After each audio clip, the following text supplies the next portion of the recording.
ఈ 3 శక్తులు మీరు పెంచుకుంటే మీరు మీ పూర్ణాత్మ దగ్గరికి వెళ్ళడానికి హెల్ప్ అవుతుంది. పవర్ ఆఫ్ అట్రాక్షన్ లవ్ ఒకటి, ఇంటెలిజెన్స్ ఒకటి.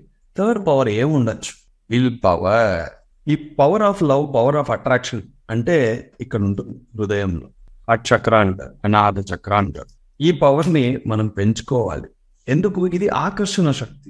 ఇది ఉన్నదానిలోనే చాలా ఇంపార్టెంట్ పాయింట్. ఆకర్షణ అన్నది మీలో ఉండాలి. పూర్ణాత్మలో ఆకర్షణ శక్తి ఉంది కాబట్టి తన పిల్లలు అంశాత్మలు ఎక్కడున్నా కూడా ఆ జ్ఞానాన్నంతా అది ఆకర్షించుకుంటూ ఉంటుంది.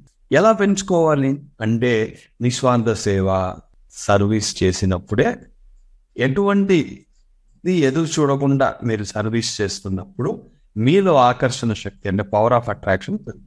ఒకటి ఎదురు చూసి మీరు చేసినప్పుడు అది వ్యాపారం అవుతుందే కానీ అది సేవ అవ్వదు. ఒక పనిని నేను అనుకున్నప్పుడు దాన్ని సాధించడం, దానికి ముఖ్యమైన పవర్ ఏం కావాలి?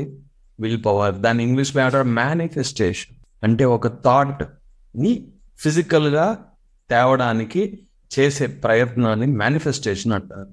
థాట్ ఎక్కడ క్రియేట్ అవుతుంది? మైండ్ ఎక్కడ ఎక్కువ కనెక్ట్ అయింది? Astral world. అంటే అక్కడ క్రియేట్ అయిపోతుంది. దాన్ని ఫిజికల్ ఫామ్కు తేవడానికి ఇక్కడ మ్యాటర్గా ఒక ఎనర్జీ, మ్యాటర్, ఒక థాట్ ఎనర్జీని యాడ్ చేసి, ఇంటెలిజెన్స్ని యాడ్ చేసి మ్యాటర్గా తేవడానికి మేనిఫెస్టేషన్ అంటారు ఈ ప్రాసెస్. ఏదో ఒకటి కొత్తగా సృష్టిస్తూ ఉండాలి. అప్పుడు ఏమవుతుంది? విల్ పవర్ పెరుగుతుంది. సార్ నేను ఇంట్లో ఉంటాను, బయటికి ఎక్కడ వెళ్ళను, నేను నా విల్ పవర్ ఎలా పెంచుకుంటానంటే ఒకే వంకాయని 100 రకాలుగా వండు. అది క్రియేషన్ కాదు. ప్రతిసారి చేసినప్పుడు అది అద్భుతంగా రావచ్చు, రాకపోవచ్చు. బట్ ఆ ప్రయత్నం ఏదైతే మనం చేస్తామో అక్కడ మన విల్ పవర్. చిన్నది అనుకోవద్దండి, చేసే చిన్న చిన్న పనులలో కూడా మన విల్ పవర్